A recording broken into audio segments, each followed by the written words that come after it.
नमस्कार, अजरा न्यूज़ में आप सभी का स्वागत है। मैं अमित कुमार। आज हम मुफ्त राशन से खबर चालू करेंगे। केंद्र सरकार ने शुक्रवार को राष्ट्रीय खाद्य अधिनियम के तहत अगले 1 साल तक 81.30 करोड़ लोगों को मुफ्त राशन देने का फैसला किया। सवाल ये है, आखिर रोजगार न देकर राशन मुफ्त देना क्या ये देश के लिए न्याय है? कई ऐसे भर्ती जो पिछले कई सालों से लटका हुआ है, युवाओं का भविष्य अंधकार में लटका हुआ है, युवा धरना दे रहा है, उसका कोई सुनने वाला नहीं है। सरकार को इस पर ध्यान देने की ज़रूरत है।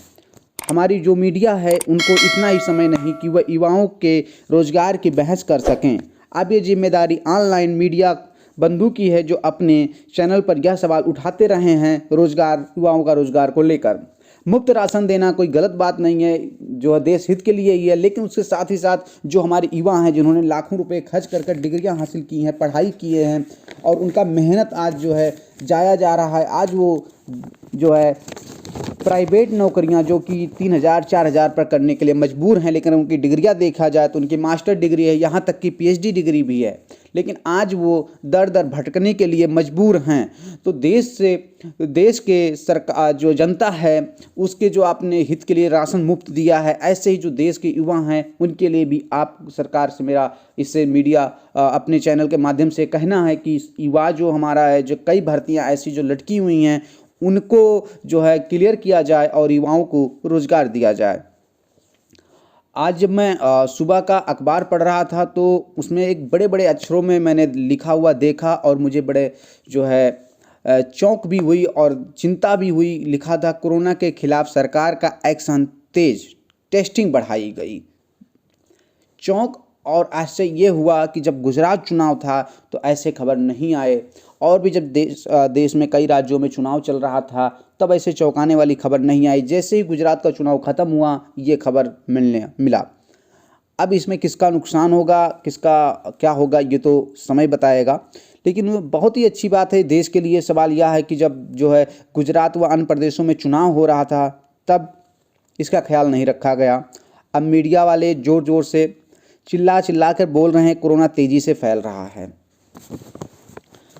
मैं पूछना चाहता हूँ, जब चुनाव होता है तो कोरोना शांत हो जाता है और वहीं पर जब चुनाव ख़त्म हो जाता है तब कोरोना फिर अपने रंग में आ जाता है। क्या ये कोरोना को पता होता है कि कब शांत होना है, कब चालू होना है? देश भर में जिस तरह नोटबंदी तथा लॉकडाउन के बाद आर्थिक मंदी देखने को मिला और लोग अभी तक सुधर भी नहीं पाए हैं। बाजार में आज भी रौनक देखने को नहीं मिलती है। अगर वहाँ के लोगों से बातचीत किया जाए तो वो ये कहते हैं, दुकानदार, कि जो है सुबह से लेकर शाम तक बोहनी का नहीं हो पाता है, उनका कोई धंधा नहीं चल पा रहा, जिसके कारण कई लोगों ने आत्महत्या भी किया है और निराश होकर दुकान खोलते हैं और सांझ को निराश होकर घर वापस चले जाते हैं। नोटबंदी के पहले जो है ऐसे आर्थिक जो लोग थे परेशानियां उतने ज़्यादा नहीं देखने को मिलती थी, लेकिन नोटबंदी के बाद कहीं ना कहीं बाज़ार में सन्नाटा सा देखने को मिलता है। और वहीं पे जब देश में लॉकडाउन किया गया तो ये जो है देखा गया और इसका हर कोई जानता है कि कई लोगों की नौकरियां चली गई, कई की व्यवसाय ख़त्म हो गए, कई लोग जो है इससे आहत होकर आत्महत्या तक कर लिए। लोगों को ये नहीं समझ में आ रहा था कि उनकी जीविका कैसे चलेगी, उनका आगे क्या होगा। आज हम अपने अगर जीडीपी देखें तो लगभग जब जो है लॉकडाउन 2019 और 20 का अगर देखें जीडीपी, तो उस समय हमारी जो जीडीपी थी उस समय 7.9 के आसपास थी। वहीं पर जब लॉकडाउन लगा तब जीडीपी काफ़ी गिरावट देखने को मिला। वहीं अगर 2022 का जीडीपी देखें तो लगभग घटकर जो है 6.9 है।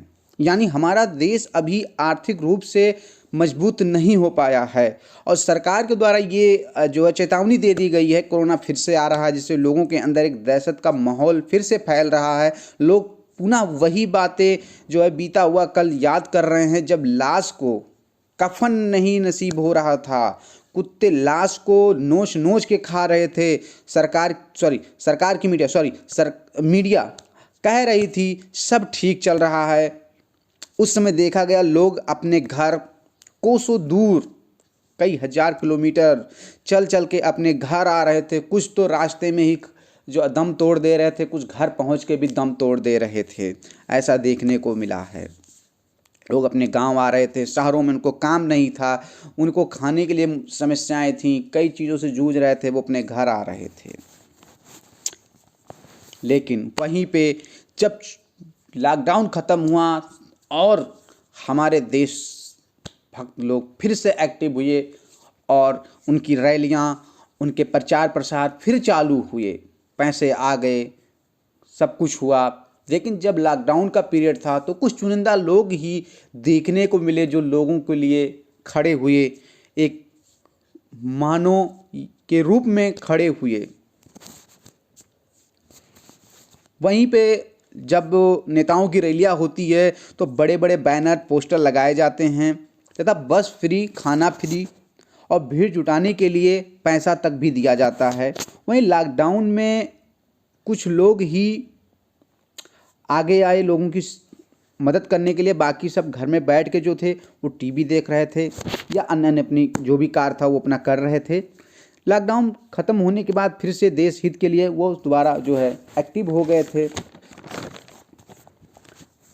कोरोना एक बीमारी है और बहुत ही खतरनाक बीमारी है, इससे हम नकारा नहीं कर सकते हैं, लेकिन हमें अपनी सुरक्षा अपने हाथ में है, उसको करना चाहिए। और जो है, जो सरकार का नियम है वो पालन करना चाहिए। सरकार जो है कहती है उसको पालन करना चाहिए, लेकिन उसके साथ ही साथ सरकार को लॉकडाउन इस बार लगानी है कि नहीं लगानी है, इसका अभी कुछ खबर नहीं मिल पा रही है।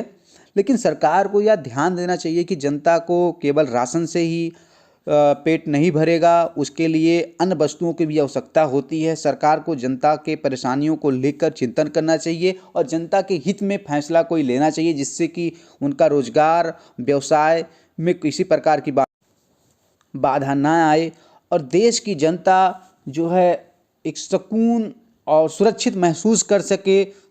मैं अपने चैनल के माध्यम से सरकार से बस इतना ही कहना चाहता हूं कि जो भी फैसला हो वो जनता के हित में हो और रोजगार, व्यवसाय, ये सब जो है ध्यान में रखते हुए फैसला किया जाए।